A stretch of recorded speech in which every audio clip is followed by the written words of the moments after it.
नमस्कार मंडळी, सगळ्यांचं स्वागत आहे पुन्हा एकदा आपल्या MY पाटील या ब्लॉगिंग चॅनलमध्ये. आता आपण उज्जैनच्या श्री महाकालेश्वरांचे दर्शन घेतलं आणि त्यांचा आशीर्वाद घेऊन आपण पुढच्या प्रवासाला निघालेलो आहोत. तर आपण जर उज्जैनला आलो तर उज्जैनचं क्षेत्र म्हणजेच श्री कालभैरव महाराजांच्या दर्शनाकडे. महाकालांची नगरी सोडण्यापूर्वी हे दर्शन पूर्ण केल्याशिवाय यात्रा अपूर्ण असल्याची अनेकांची श्रद्धा आहे आणि त्याचमुळे मंदिरात भाविकांची खूप मोठी गर्दी होती. मात्र गर्दीचे नियोजन आणि नियंत्रणासाठी पुरेशा अशा सुविधा किंवा काहीच व्यवस्था इथे दिसून आली नाही. त्यामुळे काही ठिकाणी भाविकांना रांगेत थांबताना किंवा दर्शनासाठी पुढे जाताना अनेक अडचणी सामना करावा लागत होता.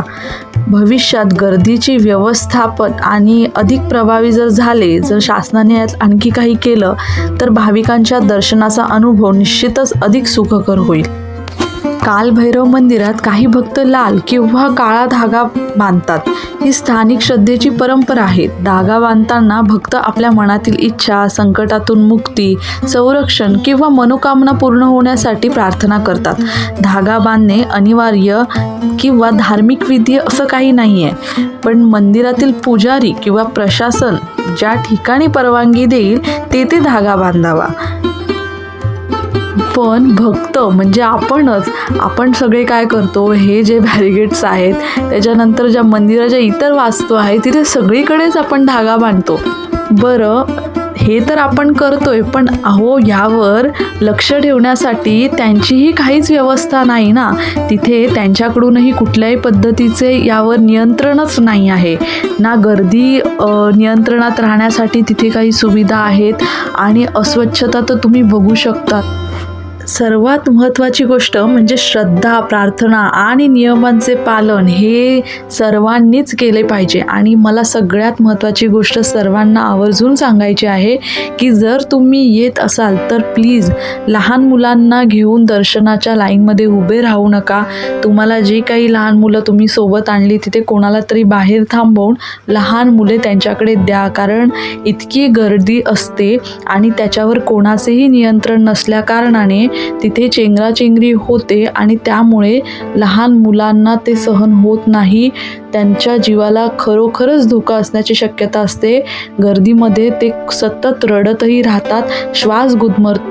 तर इथे जर तुम्ही येणार असाल तर एकतर ऑफ सीझन तुम्ही या, पण अजिबात जेव्हा खूप सुट्टी लागोपाठ आहे किंवा अशा सुट्टीच्या वेळेस अजिबात येऊ नका, कारण तिथे महाराष्ट्रातील खरोखरच फक्त महाराष्ट्रातलेच भाविक मला इथे जास्त दिसले, म्हणजे उज्जैन आणि कालभैरव दोन्हीही ठिकाणी.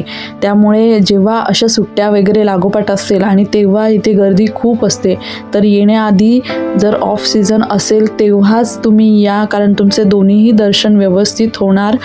मंदिरातील आध्यात्मिक वातावरण अत्यंत प्रसन्न आणि भक्तिमय आहे. मात्र मंदिराच्या बाहेरील परिसरात काही ठिकाणी स्वच्छतेकडे अधिक लक्ष देण्याची गरज जाणवली. भाविक आणि संबंधित प्रशासन या दोघांनी स्वच्छता राखण्यासाठी सहकार्य केले तर या पवित्र स्थळाचे सौंदर्य आणि पावित्र्य आणखी खुलून दिसेल, बरोबर ना. कालभैरव हे भगवान शिवांचे उग्र, पराक्रमी आणि रक्षण करणारे स्वरूप मानले जाते. पुराणांमध्ये त्यांना काळाचे अधिपती आणि धर्माचे रक्षक असे वर्णन केले आहे. उज्जैन नगरीचे क्षेत्रपाल म्हणून त्यांची विशेष पूजा केली जाते. अनेक भक्त संकटातून आपले संरक्षण व्हावे, नकारात्मक शक्तीपासून आपल्याला मुक्ती मिळावी, धैर्य, आत्मविश्वास आणि जीवनामध्ये आपल्याला अनेक अडचणी असतात त्या दूर व्हाव्या म्हणून यांची प्रार्थना करतात. सुमारे 4 तास आम्ही दर्शनासाठी रांगेत उभे होतो.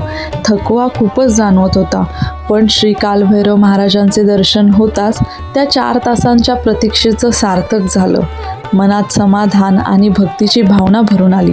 त्यांच्या दर्शनाने मन प्रसन्न झालं आणि वाटलं ही प्रतीक्षा खरंच सार्थकी लागली. जर तुम्ही उज्जैनला जाण्याचा विचार करत आहात तर श्री कालभैरव महाराजांचे दर्शन नक्की घ्या आणि प्रवासादरम्यान स्वतःची तसेच आपल्या कुटुंबाची काळजी घ्या. श्री कालभैरव महाराजांचे मंदिर अत्यंत पवित्र आणि प्रसिद्ध आहे. येथे दररोज हजारो भाविक दर्शनासाठी येतात.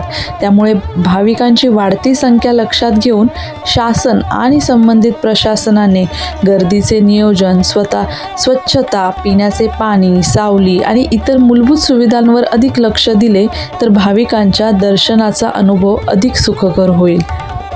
चला तर मग आजचा व्लॉग इथेच संपूया. व्हिडिओ आवडला असेल तर लाईक करा, तुमच्या मित्रपरिवारासोबत शेअर करा आणि असाच प्रवास, धार्मिक आणि फॅमिली व्लॉग जर तुम्हाला बघायला आवडले असतील तर आपल्या चॅनलला नक्की सबस्क्राईब करा.